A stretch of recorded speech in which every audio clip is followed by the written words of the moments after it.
სამოქალაქო აქტივისტს ზუსტად ამ ადგილზე დაესხნენ თავს ხვიჩიას ქუჩის 19 ნომერში და მიუხედავად იმისა, რომ შემთხვევა მოხდა დაახლოებით 40 წუთის წინ გავრცელდა საჯაროდ სოციალურ ქსელშიც, ასევე დაირეკა 12-ში თვითმხილველობა დაარეკეს როგორც ჩვენ გვაწვდის თავად ნაცემი სამოქალაქო აქტივისტი ინფორმაციას, მიუხედავად ამისა, ჯერჯერობით ადგილზე სამართალდამცველები არ გამოჩენილად. აქ რჩება ადგილზე თავად ნაცემი აქტივისტიც, როგორც თავად გვიყვება დავით ფუთურიძე, მას 4 ადამიანი დაესხა თავს მისი საცხოვრებელი სახლიდან გადიოდა გარეთ სწორედ ამ სივრცეში, რა დროსაც მას მოუწყვეს ჩასაფრება, როგორც თავად ამბობს ახალგაზრდები, 3 ახალგაზრდა, რომელიც ზუსტად აქ ჩაუსაფრდა მას, იყვნენ შენიღბულები, შესაბამისად მათი ამოცნობა არის შეუძლებელი.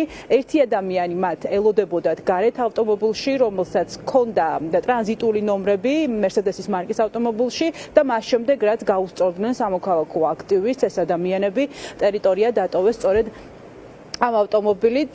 ფაქტს ყავს რამდენიმე თვითმხილველი, რომლებიც იმყოფებოდნენ გარე პერიმეტრზე, სკვერში და ამ ადამიანებმა დაინახეს თავდასხმის მომენტი და რაც ყველაზე მნიშვნელოვანია, ხვიჩიას ქუჩაზე არის არაერთი სათვალთვალო კამერა დამონტაჟებული, რომელსაც უნდა დაეფიქსირებინა მინიმუმ გაქცევის ან ჩასაფრების ფაქტი. შემთხვევა მოხდა დაახლოებით 40 წუთის წინ, როგორც მოგიყევით და სამოქალაქო აქტივისტი ამბობს, რომ ის ამ საცხოვრებელ სახლში, სადაც ახლა ჩვენ ვიმყოფებით, გადმოსულია დაახლოებით 1 კვირის წინ, ეს მისამართი არ იცოდა არავინ, შესაბამისად ჩნდება განცდა იმისა, რომ მას უთვალთვალებდნენ და მისი გადაადგილების შესახებ ძალიან კარგად იცოდნენ. სამოქალაქო აქტივისტი არის აქტიური, ყოველდღე ის დგას რუსთაველის გამზირზე, მონაწილეობს პროევროპულ აქციებზე და ის არის ადამიანი, რომელიც 2 კვირის წინ პოლიციამ გაიტაცა და რამდენიმე საათის განმავლობაში ის ყავდათ გატაცებული, მას ეძებდნენ ოჯახის წევრები, ახლობლები, ნათესავები და მოგვიანებით გაირკვა, რომ ის ვაკის განყოფილებაში ყავდათ სამართალდამცველებს გადაყვანილი გამოკითხვაზე.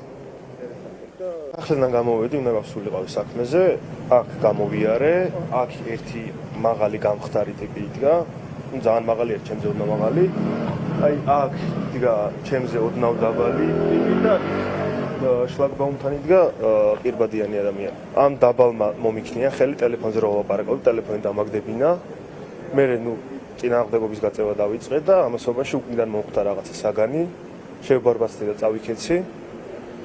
სახეზე ავიფარე ხელები მე და 1-2 წუთი ალბათ მეტყავდნენ. დაბალი ტიპი პირველ რომელსაც დამარტყა, აი ეგ დავინახე. არც ერთი არ გეცნობოდა. არა, მაგრამ რო ვნახო ახლა ვიცნობ. კი. და მანქანით დატოვეს ტერიტორია ავტომობილში. კი ბატონო. მერსედესი იყო, ბუქი ნაცრისფერი. ის გამოგისწორდებოდნენ ეს მაინც თუ გითხრათ?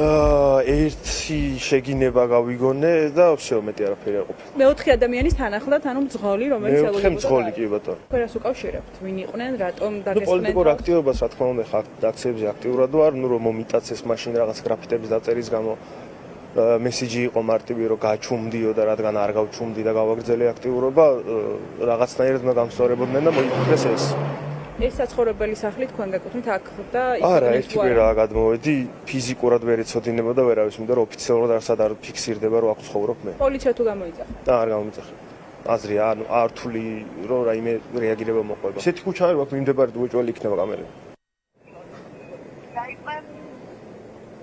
დავით ფუთურიძის მიმართ, როგორც თავად ამბობს, მიმდინარეობს ერთ-ერთი მუხლით აღძრული საქმე და მას ძალადობისკენ მოწოდებას ედავება შინაგან გასაქმეთა სამინისტრო. 2 კვირის წინ გადაიყვანეს, ის გაიტაცეს ვაჟა-ფშაველას გამზირიდან პოლიციის განყოფილებაში და რამდენიმე საათის განმავლობაში მას კითხავდნენ.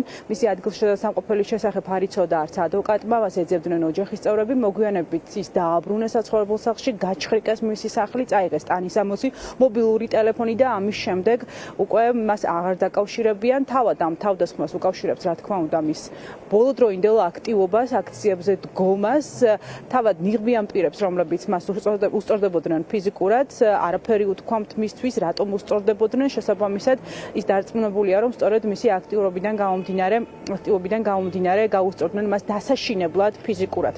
ის ელოდება, რა თქმა უნდა, სამართალდამცველების ადგილზე მოსვლას და ამოღებას ვიდეოკამერების ჩანაწერების, რომელსაც უნდა დაეფიქსირებინა დიდი ალბათობით თავდამსხმელები, როგორ შემოვიდნენ ტერიტორიაზე და ასევე როგორ დატოვეს გაქცევით ავტომობილით შემდეგ უკვე ტერიტორია.